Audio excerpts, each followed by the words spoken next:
Most people end their night by turning off the lights and going to sleep. I spend mine digging through things that were never meant to be found. Cold cases, unsolved disappearances, strange events with no explanations, files that were buried, evidence that doesn't quite fit. Everything I've uncovered is right here. Let's take a look at what I've been researching. Oh yeah, welcome to Creepy Chronicles.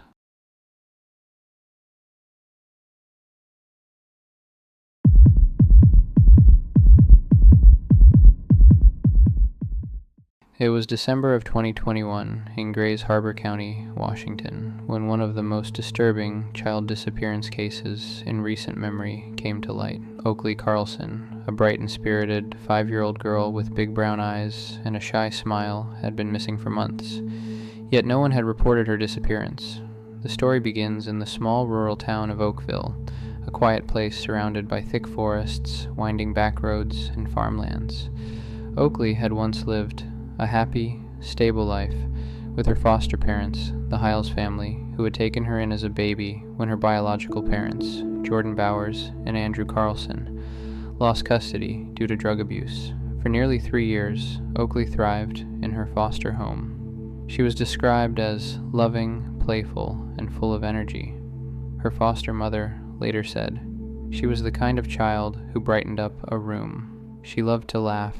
But in 2019, despite concerns raised by Child Protective Services, the little girl was abruptly returned to her biological parents. 2 years later, she was gone. It all started when a school principal stopped by the Carlson family's home to check on Oakley's older sister, who hadn't been attending school. The principal noticed the home was in disarray and that Oakley was nowhere to be seen. When she asked about the little girl, Jordan Bowers, Oakley's mother, gave a chilling response. She was eaten by wolves. The principal, stunned, didn't know what to make of it, but the next day she reported the incident to the authorities. When police arrived, they discovered that no one outside the family had seen Oakley in months, possibly since February 2021. Her siblings, when questioned, revealed haunting details. Oakley's 6-year-old sister told detectives that Mom and Dad told me not to talk about Oakley. Another child reportedly said they had seen Oakley get hurt and that afterward she didn't move again. Despite an exhaustive search involving drones, K-9 units, helicopters, and volunteers scouring miles of forest and farmland, no trace of Oakley was ever found. Inside the home, police discovered disturbing evidence: burn marks on the floor, children's toys scattered in decay, and signs of neglect. Both parents were arrested, not for Oakley's disappearance, but for child endangerment involving their other children, who were found malnourished and neglected. Still, neither parent has ever been charged with Oakley's disappearance. Both refuse to say what happened. Jordan Bowers remains behind bars for unrelated charges, and Andrew Carlson has served time but continues to deny involvement. Yet their stories have changed multiple times, and neither has provided any explanation for where Oakley might be. The most horrifying detail, perhaps, is that authorities believe Oakley was gone for nearly a year before anyone outside the family even noticed. Today, the community of Oakville still mourns the little girl who vanished without a trace. Candlelight vigils are held every year. Posters of her smiling face hang in shop windows and along the highway. And somewhere in the dense woods of Grays Harbor County, there's a feeling that Oakley's story isn't over, because someone out there knows what really happened.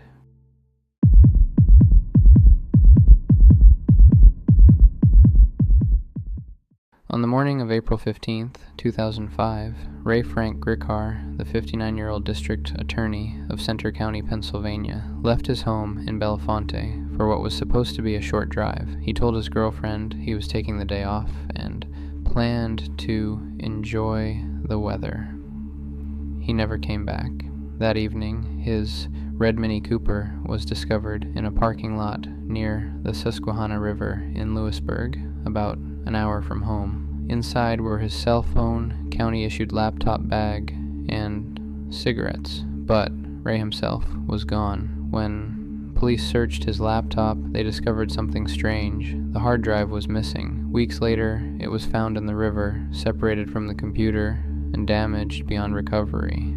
Not long after, a local fisherman stumbled upon the laptop itself, also in the water. It had clearly been intentionally destroyed. Investigators discovered another chilling detail. Just days before he vanished, someone had searched his home computer for how to destroy a hard drive and how to fry a laptop. Friends and colleagues described Gricar as intelligent, reserved, and principled.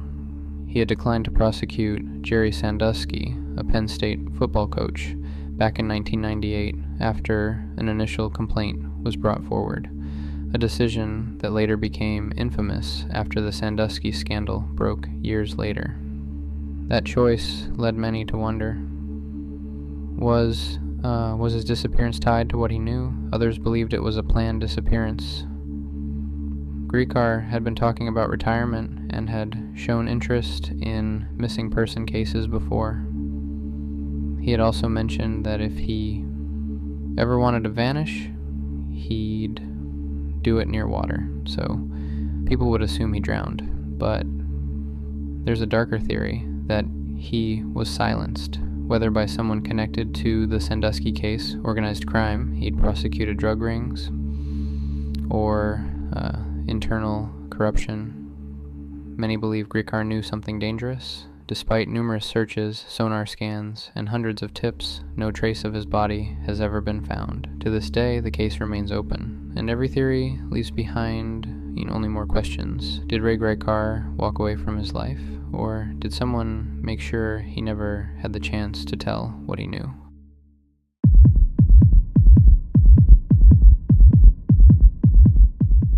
It was a late summer night in the rain-soaked timber town of Oakville, Washington, August 7th, 1994. At around 3 a.m., as the drizzle turned heavier, something began to fall from the sky that was anything but ordinary. Police officer David Lacey, behind the wheel on patrol, flicked his windshield wipers at what he assumed was rain, but instead of clearing the glass, the wipers smeared an odd, clear, jelly-like substance across the screen. He pulled over, donned latex gloves, and pressed the material between his fingers. Mushy, like jello, he described later. For 3 weeks, Oakville would experience at least 6 separate showers of these gelatinous blobs falling across a 20-square-mile region, blanketing rooftops, yards, and vehicles with translucent goo. Residents scratched their heads. It looked like hail at first glance, but it wasn't. It didn't freeze, it didn't melt, it just clumped, and then came the illness. People woke with headaches, nausea, vertigo, blurred vision. Animals too, cats, dogs, even livestock, fell sick or died after contact. One woman collapsed and was hospitalized with a severe ear infection after handling the blobs on her property. Labs were sent samples. Reports leaked that the substance contained human white blood cells, but follow-up tests found no nuclei, contradicting the findings.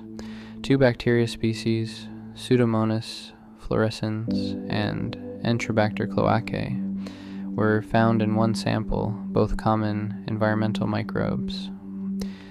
Theories surfaced. Jellyfish matter gathered into storms, airplane waste released at altitude, secret military bioexperiments. None were confirmed, samples vanished, the phenomenon was never replicated. Today, the town remembers those nights of sticky rain, the unexplained sickness, and the unanswered questions. What was this substance? Exactly. Why did it fall repeatedly? And how did it vanish so completely from science and memory? The Oakville blobs remain a bizarre, gelatinous mystery from the skies, unseen by most, understood by none.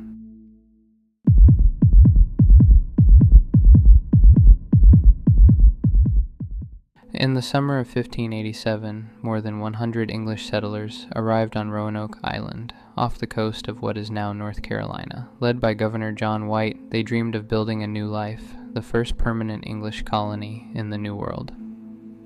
The land was wild, untouched, and full of promise. But when Governor White returned to England for supplies, war delayed his voyage home. By the time he finally made it back, 3 long years had passed. When White stepped ashore in 1590, an eerie silence greeted him. The settlement was deserted, houses were dismantled, belongings gone, and the fort they had built stood eerily quiet under the swaying trees. There were no signs of struggle, no graves, and no human remains. The only clue was a single word carved into a wooden post, Croatoan. That word was the name of a nearby island, and also the name of a Native American tribe friendly to the settlers. Hoping his people had simply relocated, White attempted to sail there. But a sudden storm forced his ship back to sea before he could reach it. He never saw Roanoke again. Over the centuries, historians, archaeologists, and conspiracy theorists have all tried to uncover what happened to the lost colony. Some believe the settlers assimilated into local tribes, leaving behind traces of English features and language in later generations. Others think they starved, fell victim to disease, or were killed by hostile forces. A few suggest something stranger, that they vanished entirely, victims of some supernatural event. Despite countless digs and DNA studies, no remains or conclusive evidence have ever been found. To this day, the fate of the Roanoke colonists remains one of America's oldest and most chilling mysteries, a story carved in wood, whispering from the edge of history, Croatoan. If you made it this far, you're one of us now. The curious, the haunted, the ones who need to know. Make sure you like, comment, and subscribe before the next mystery finds you.